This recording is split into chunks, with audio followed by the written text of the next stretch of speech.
तो भाई फिर से आ गया वो बॉडी बिल्डिंग के इंटरेस्टिंग अपडेट्स लेके। तो वीडियो को शुरू करने से पहले जल्दी से वीडियो को एक लाइक कर दीजिए, और अगर आप अपने भाई के चैनल पर नए हैं तो जल्दी से चैनल को सब्सक्राइब कर दीजिए ऐसे रेगुलर फिटनेस और बॉडी बिल्डिंग अपडेट्स के लिए।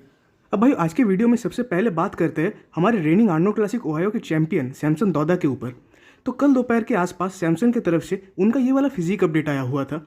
हालांकि देखने जाए तो लगभग 5 तारीख यानी कुछ 4-5 दिन पहले इनका एक फिजिक अपडेट और आया हुआ था, जो कि था इनके फर्स्ट पोजिंग वीडियो का, वो भी इनके हैमस्ट्रिंग इंजरी के बाद। बट सैमसन को जो चीज़ को सुधारने के लिए यानी इंप्रूव करने के लिए कहा गया था वो है उनके अपर फिजिक के बैक मसल्स को। इवन उसमें भी उनका जो अपर बैक है वो आर्ग्यूबली वीकर है उनके रेस्ट बैक मसल्स के मुकाबले। एंड ये मेरे वर्ड्स नहीं है भाइयों, बल्कि ओलंपिया जजेस का खुद ऐसा कहना था। तो जो हैमस्ट्रिंग्स इंजरी वाली दिक्कत चल रही है सैमसन के साथ, तो अगर उस रिगार्डिंग सैमसन कुछ दिनों तक अपने हैमस्ट्रिंग्स को ट्रेन ना भी करे तो मुझे नहीं लगता कि उस चीज़ से सैमसन के फिजिक पे या उनके प्लेसिंग्स पे कुछ खास इफेक्ट पड़ने वाला है। हाँ, ये डेफिनेटली एक काइंड ऑफ ऑब्स्टिकल हो सकता है जो कि उन्हें अपने टाइटल को डिफेंड करने से रोके, खासकर हार्डी के मुकाबले तो ये डिफरेंस क्रिएट कर ही सकता है। हालांकि सैमसन के कोच मिलोस का कहना है कि सैमसन का जो बेस्ट फिजिक था वो था उनके प्राग प्रो का फिजिक। हालांकि उसमें सैमसन अपने हेवीएस्ट बॉडी वेट पे तो नहीं आए थे, बट स्टिल जो कंडीशनिंग थी, जो श्रेडेडनेस थी, जो डिटेलिंग आ रही थी, वो ओवरऑल एक बढ़िया पैकेज क्रिएट कर रही थी। और जिसका रीजन था कि सैमसन इस शो के पीक वीक में काफी लो कास्ट पे भी थे। वैसे सैमसन और मिलोस शायद लास्ट 2 सालों से एक साथ काम कर रहे हैं, एंड नो डाउट इनकी अभी तक की जर्नी एक सक्सेसफुल जर्नी है। इवन अगर आप सैमसन के कुछ साल पहले के फिजिक और प्लेसिंग्स को आज से कंपेयर करोगे तो दोनों में आपको कोई सिमिलरिटीज नहीं देखने मिलेंगे। तो ये बात तो साफ है कि मिलोस के अंडर सैमसन ने इंप्रूवमेंट्स काफ़ी किए हैं। इवन भाइयों, हम सब सैमसन और हार्डी के बीच लगातार कंपैरिजंस तो किए जा रहे हैं आर्नोल्ड क्लासिक ओहायो के रिगार्डिंग, बट मुद्दे की बात कि अभी तक हार्डी के तरफ से उनके वीज़ा कन्फर्मेशन के रिगार्डिंग कोई अनाउंसमेंट नहीं आया है। इवन सिर्फ हार्डी ही नहीं बल्कि नेक्स्ट जिला का वीज़ा स्टिल अनकन्फर्म्ड है। तो हार्डी अगर बाई चांस इस शो में नहीं आए तो सैमसन का रास्ता तो एकदम साफ रहेगा इस शो को जीतने का। वैसे माना कि हार्डी के बाद इस शो में सैमसन के सबसे बड़े कंपीटर रहने वाले Andrew jacked, but still Andrew कितने ही अपने फिजिक को पीक करके आ जाए, बट मुझे नहीं लगता कि उससे फ़र्क कुछ पड़ने वाला भी है।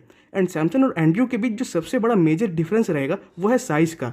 एंड पर्सनली मुझे नहीं लगता कि फिलहाल आर्नोल्ड क्लासिक के लाइनअप में हार्डी शोपैन को छोड़कर सैमसन दौदा को कोई बीट करने का पोटेंशियल रखता है। हालांकि हार्डी फिलहाल यूएसए बेस्ड कंपनी से ही स्पॉन्सर्ड है और वही उनके वीज़ा अरेंजमेंट्स भी करवाते हैं। तो होप कि इस बार भी वीज़ा लेकर उनके साथ कोई दिक्कत ना हो और हम उन्हें आर्नोल्ड क्लासिक ओहायो के स्टेज पर देख पाए।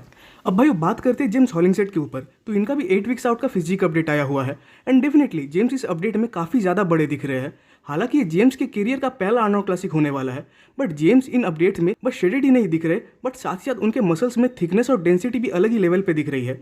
वैसे मुझे जेम्स की फिजिक कुछ खास एस्थेटिक या शेप स्ट्रक्चर तो नहीं दिखती, but still body building industry में ऐसा बहुत बार हुआ है कि एक ऐसे बॉडी बिल्डर जो कि शेप या एस्थेटिक वाइज उतने परफेक्ट नहीं है, उन्होंने खुद से बेटर शेप और एस्थेटिक फिजिक वाले बॉडी बिल्डर्स को बीट किया है। जिसका एक प्राइम एग्जाम्पल तो है डोरियन येट्स, कि जब 90s के एरा में डोरियन कम्पीट किया करते थे, वो भी खासकर फ्लेक्स व्हीलर के अगेंस्ट, जो कि मोस्ट एस्थेटिक फिजिक वाले बॉडी बिल्डर्स में से आते हैं, तो वो भी डोरियन से स्टेज पर हार जाते थे। इवन ब्रांच वॉरेन ने भी अपने से ज्यादा एस्थेटिक बॉडी बिल्डर्स को काफी टाइम बीट किया है।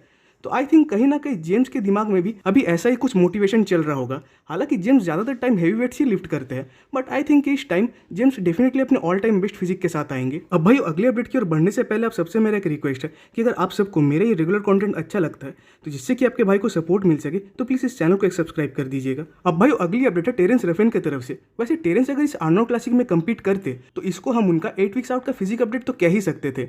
हालांकि टेरेंस को फिलहाल ओलंपिया क्वालिफिकेशन को लेकर कोई टेंशन लेने की जरूरत तो है नहीं, क्योंकि ऑलरेडी इन्होंने इस साल भारत प्रो शो जीतकर ओलंपिया क्वालिफिकेशन ले लिया है। एंड मेरे according Terrence classic physique lineup में most complete physique body builders में से आते हैं। इवन उसके साथ साथ कहीं ना कहीं वो इंप्रूवमेंट्स भी लगातार किए जा रहे हैं। तो हालांकि टेरेंस फिलहाल किसी शो में कम्पीट नहीं करने वाले, स्टिल वो एक बढ़िया शेप को कैरी कर रहे हैं।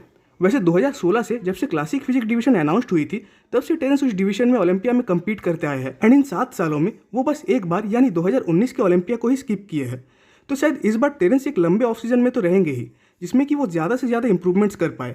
हालांकि 2023 का जो उनका फिजिक था वो डेफिनेटली उनके 2022 के फिजिक से तो फार बेटर था, बट मुझे नहीं लगता कि टेरेंस इतने में रुकने वाले हैं। एंड नेक्स्ट ओलंपिया में भी टेरेंस के टॉप 5 के अंडर प्लेस होने के चांसेस मुझे काफ़ी दिखते हैं। अब भाई जब क्लासिक फिजिक की बात उठी है तो थोड़ा बात कर लेते हैं हमारे रेमन डिनो के ऊपर। वैसे मेरे ख्याल से इन्होंने अब तक अपने आर्नोल्ड क्लासिक ओहायो के प्रेप को तो शुरू कर ही दिया होगा। हालांकि ओलंपिया के बाद से इनके तरफ से कोई ट्रेनिंग वीडियोस तो हमें देखने नहीं मिले। एंड लास्ट टाइम शायद ये ओलंपिया के बाद मसल कॉन्टेस्ट इंटरनेशनल नाम के एक शो में गेस्ट पोजिंग करते हुए देखे गए थे। हालांकि वो शो भी नवंबर में ही हुई थी, तो इसलिए रेमन की फिजिक उसमें काफ़ी इंप्रेसिव दिख रही थी। वैसे लास्ट कुछ ईयर्स में भी हमें इनके तरफ से सेम स्ट्रैटेजी देखने मिली थी, जहाँ की वो ओलंपिया के बाद थोड़ा ऑफ सीजन लेकर देन प्रेप को शुरू करते थे, जो कि उनके फिजिक में काम करता भी है। वैसे रेमन तो इस साल शो में as a reigning champion entry करने वाले हैं, तो पर्सनली मुझे काफ़ी ज़्यादा बिलीव है कि रेमन इस साल भी आर्नोल्ड क्लासिक ओहायो को जीत जाएंगे। अब भाई अकीम विलियम्स भी इस बार आर्नोल्ड क्लासिक के थ्रू फिर से अपना कमबैक करने वाले हैं, वो भी लगभग 1 साल बाद। वैसे अकीम को डेफिनेटली हम करंट टाइम के मास मॉन्स्टर्स के लिस्ट में तो रख ही सकते हैं, साथ साथ इनका शेप भी बढ़िया आता है। हालांकि देखने जाए तो इनका बेस्ट ईयर तो 2020 का था, जिसमें कि ये शिकागो प्रो के विनर थे एंड ओलंपिया में 6th आए थे। एंड ऑस्कर आर्टन, जो कि आई थिंक काई ग्रीन के पहले कोच थे उनके प्रो बनने के बाद, तो इन्होंने 2020 में अकीम को भी उनके बेस्ट शेप में लाया था।